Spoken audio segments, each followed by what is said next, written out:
the goat is returned and normal relationship in the life of the community is restored.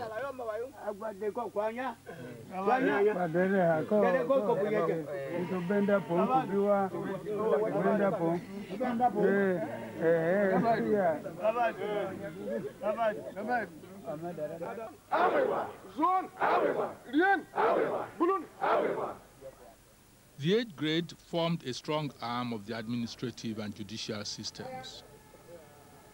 8th grade associations may no longer be constituted regularly as before, but they still provide opportunities for comradeship and for involving young men and women in civic duties.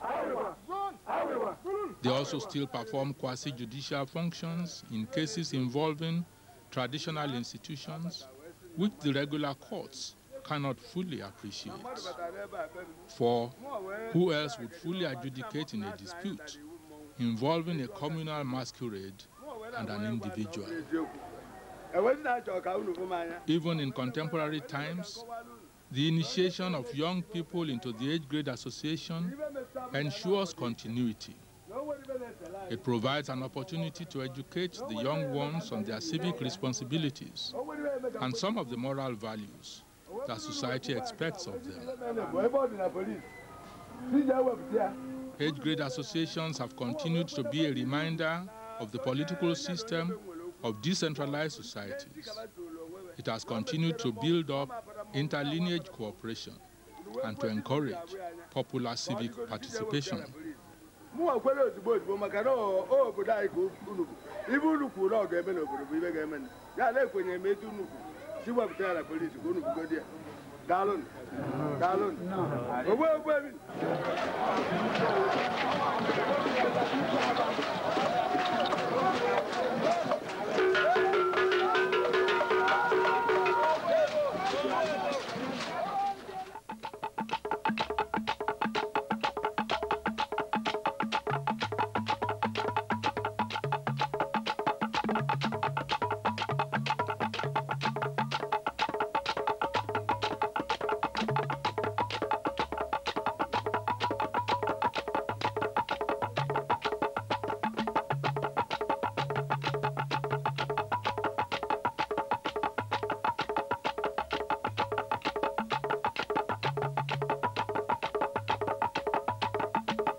Court rituals and ceremonies that surround traditional monarchies in Nigeria continue to link us with the distant past.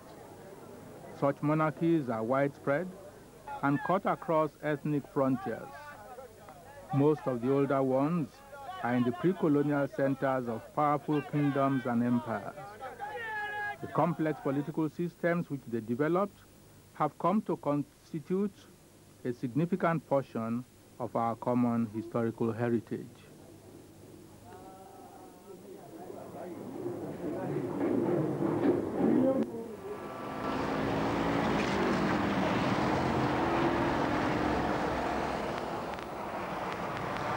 This is part of what is left of the ancient city walls and moat of old Benin, neglected now for about a century or more and attenuated by the activities of man and of nature. The ancient walls and moat are but a shadow of their former selves. You can still imagine how much labor would have been required to construct such walls and moats, and also what kind of political organization would be required to put these up. You can find similar walls and moats in Kano and Katsina and major cities of old Borno and the old Yoruba kingdoms. And these do represent part of our national heritage of the centralized polities who required such walls and moats for their defense and who had the political and social organizations necessary to put them up.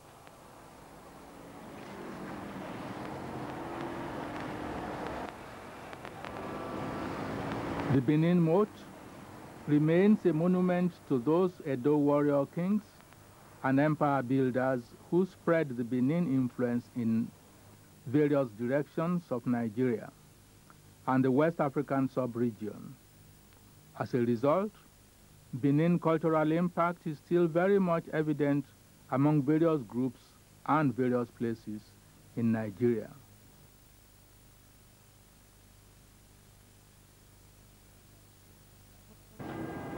And generally speaking, we had about 4 warrior obas. Ozolwa, Esige, Orogwa, Ehenguda, they were the principal warrior ones. Orogwa we know very well. He was also a warrior king. It was he who founded what is now Lagos, which was, as far as we are concerned, which is known as Eko, which is our word for camp. Although Lagos people call it Eko now and say it is named for Lagos. He was on his military exploits, came across this sandy beach, beautiful area, and so he decided to camp his people there and rest. In fact, made it a base to go further. And in the course of still moving on, destroyed the warrior in Mahin area, down on the coast. From there, he proceeded to what was Dahomey, now I think Republic of Benin. This is the new Oyo, founded in the 1830s. It was actually the old Oyo, now in ruins, about 140 kilometers to the north, that was the center of a famous empire that reached its peak in the 17th and 18th centuries. Alaafin Sango was the 4th Alaafin of Oyo. In genealogical order, the position of Alaafin Sango can be traced as follows. The founder of Yoruba nation, Oduduwa. 2nd, Oromia. 3rd, Alaafin Ajiwan, nicknamed Ajaka. And 4th, Sango. Sango, historically, Sango, that Kabinyosi, the appellation was first used for him because of this road I've just explained. And this Kabinyosi has now been contracted to mean Kabiyesi, the greetings that is now normally used for other Yoruba Obas. Historically, Sango was of wide disposition and of very temper. He was exceptionally gifted and was reputed that whenever he spoke, fire emitted from his mouth and nostrils. For this, he became acclaimed, respected, and feared by the Yoruba people. During his reign, Sango fought several battles, won all of them, and added to the expansions of Oyo Empire. By the time of his death, he had built up a powerful empire that territorially the greatest and politically the strongest of the empires established by any Yoruba potentate. Especially the area which Sango controlled during his reign extended far beyond the present Yoruba areas of the country, far beyond to borders with Bogu, now in Mina State, in Niger State, and far beyond into Togoland and the present Benin Republic.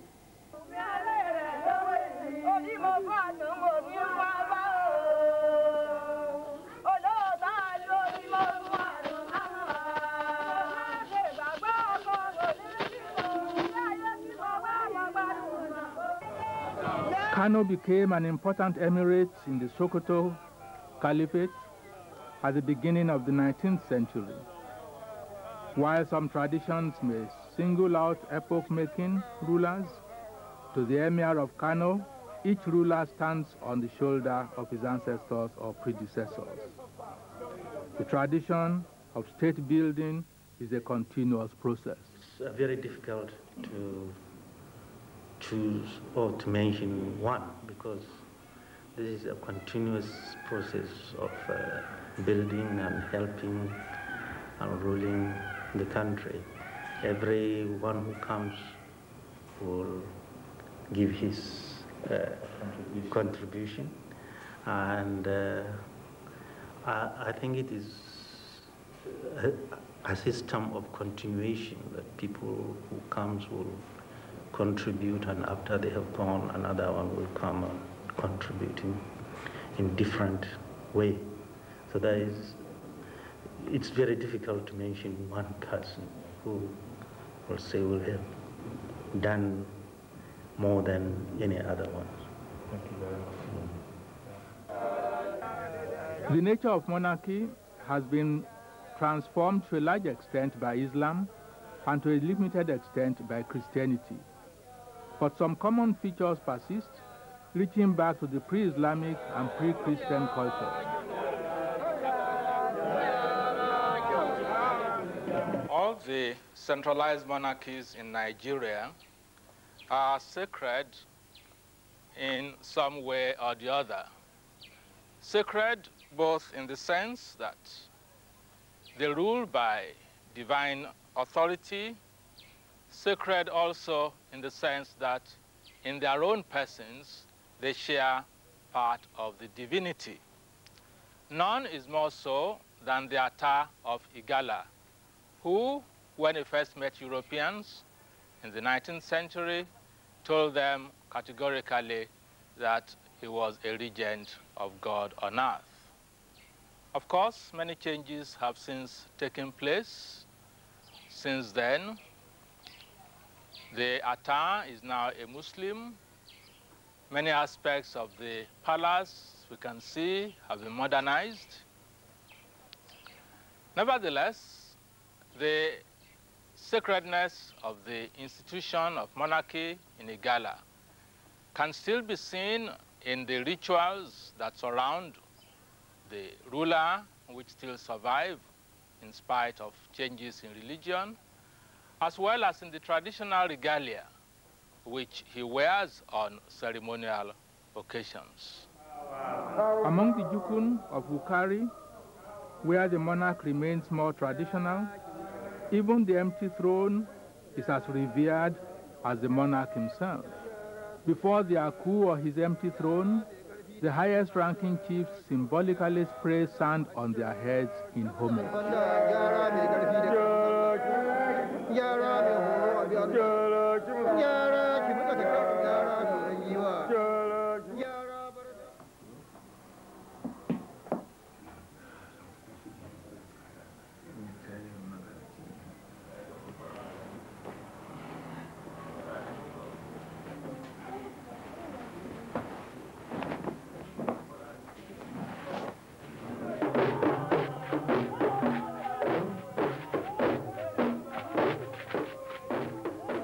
The Oyo Palace drums herald the arrival of high-ranking chiefs.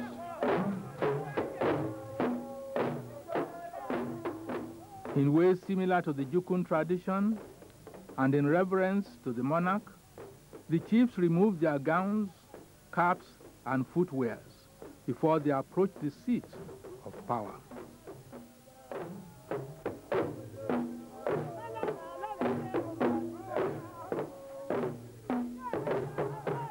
Absolute humility is the key word before a monarch. In fact, they also prostrate flat on the ground in the presence of palace chiefs who will announce their presence to the ruler.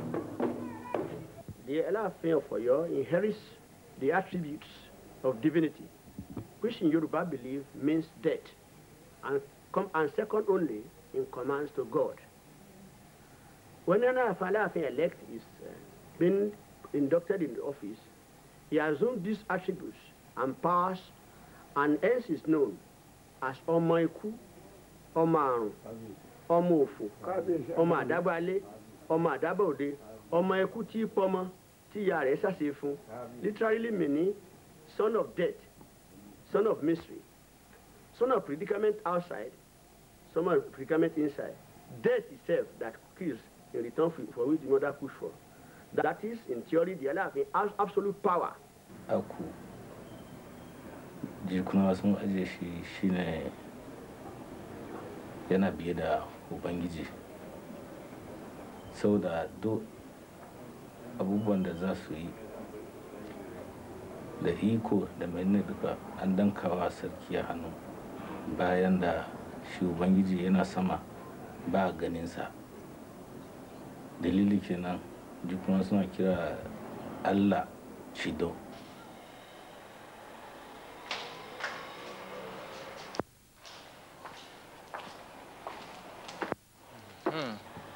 It is not only Islam and Christianity that are transforming the traditional monarchical system of government. The palaces which reflected the complexity of administration are being pulled down and replaced by more comfortable buildings, unrelated to traditional pattern of government. Fortunately, one or two still survive, such as this palace of the Deji of Akure, already taken over by the National Museum of Antiquities and Monuments.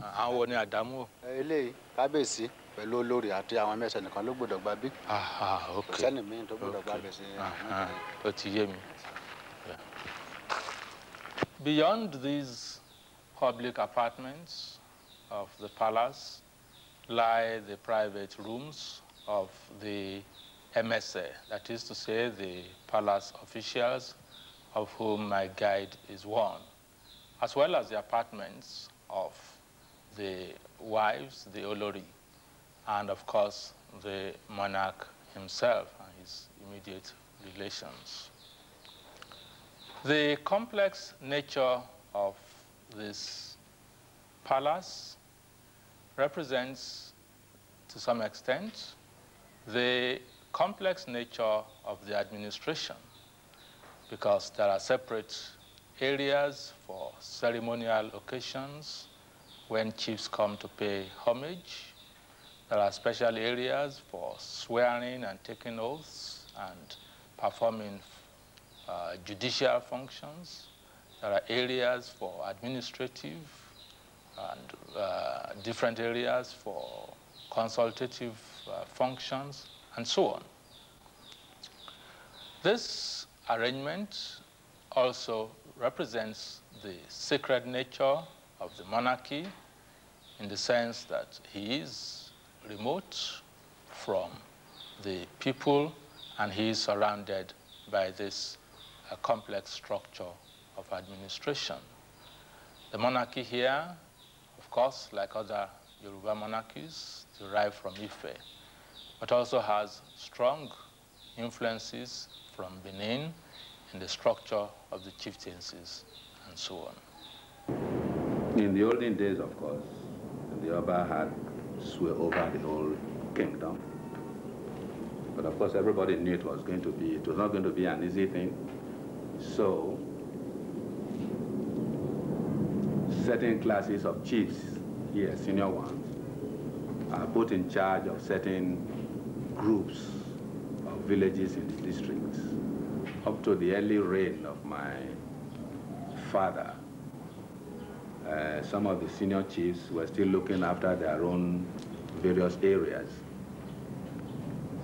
If anything happened there, as you know, there are the village heads, whom we call the Ojonwere. If anything happened there, they will come to Benin City, go to the chief who is in charge, and then they will come to the palace. If the Oba wanted to send words out, order, injunction, whatever it was a question of whether summoning all of them to the palace or sending words through any of the chiefs. So that, I think, briefly is the form of administration that we had at that time, until modern government came in to deprive us of all the powers and everything that went with the administration at that time.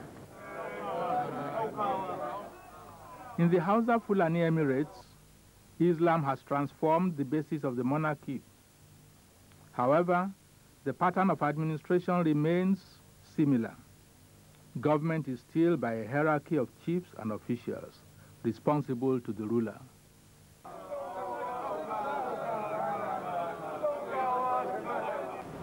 In this part of the country, there is more emphasis on religion. The leadership of the emirs is more of a religious nature, and therefore you have the imams, who are the learned in religion, who advise the emirs and who sits with them in their councils. And so you have the religious leaders and also the other political leaders who helps the emirs in running the affairs of the state. The emirate has got a system of dividing parts into smaller units called districts, and under the districts there are the villages. The district heads are the representatives of the emirs, and they deal with matters of local interest in their districts, and also the village heads, who are also the representative of the emirs who come through the district heads. So the emirate is divided, like here in Kano, into 28 districts, and each district is directly responsible to one of the emir's councillors who help the emir, and they come through him with all their programs. Islam has not in any way diminished from the pomp and pageantry of the monarch. On the contrary, the Salah has added a religious dimension of its own.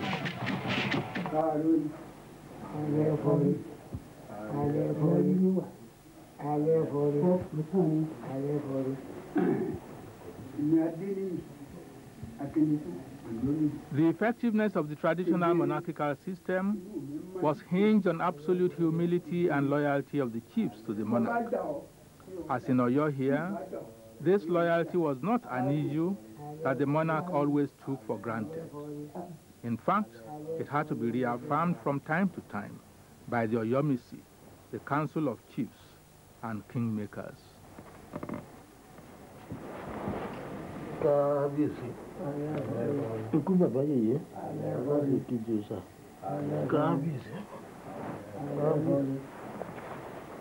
But their loyalty notwithstanding, they also acted as checks and balances on the powers of their Alafin. They ruled their own words, they must be consulted, they advised, they warned, and ultimately, they could withdraw their loyalty individually by revolt or collectively by rejecting the ruler.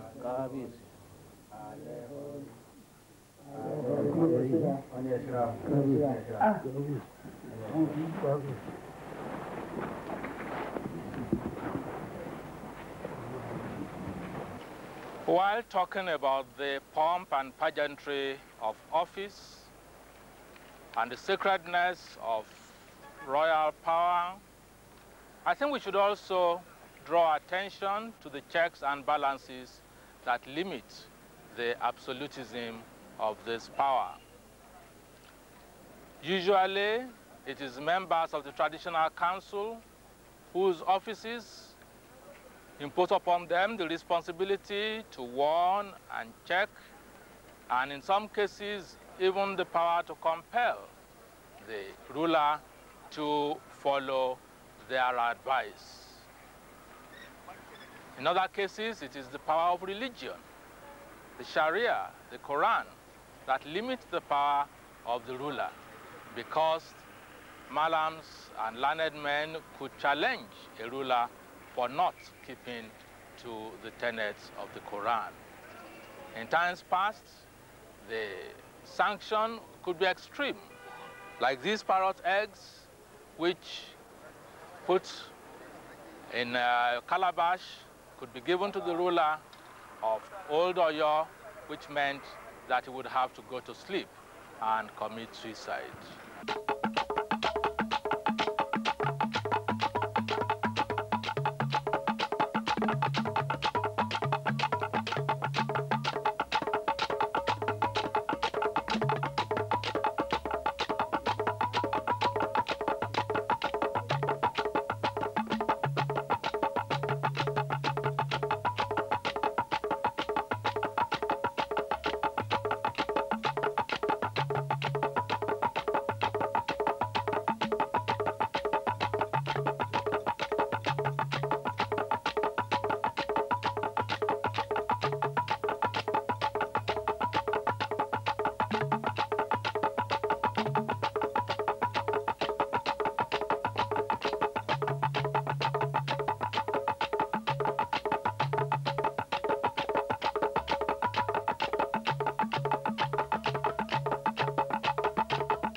There is no doubt about how widespread traditional healers are in Nigeria, or how relevant they still are to the delivery of health care, both in the rural areas and urban centers.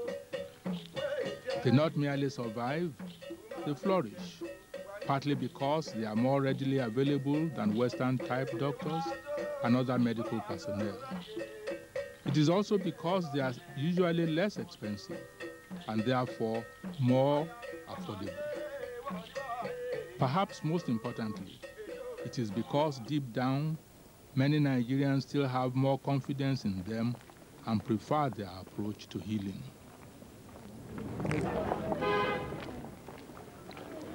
They have therefore formed a national association to promote as much recognition as is accorded to Western-type medical practice and to underscore what they have always shared in common, despite the diversities of culture and language.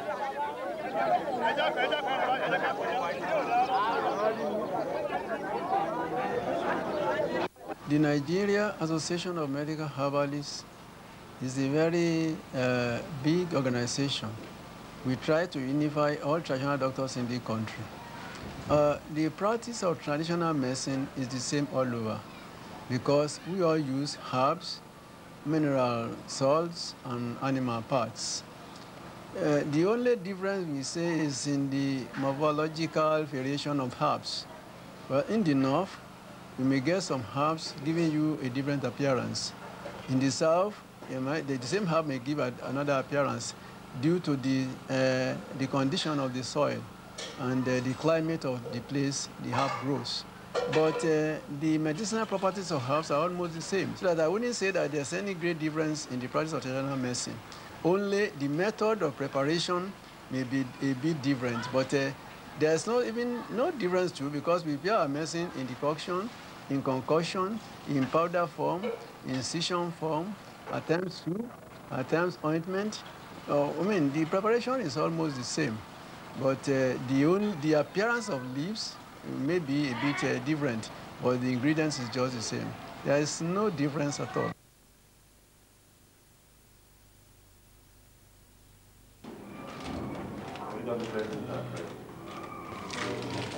On the other hand, Western-type medical doctors have always been critical of traditional healing methods.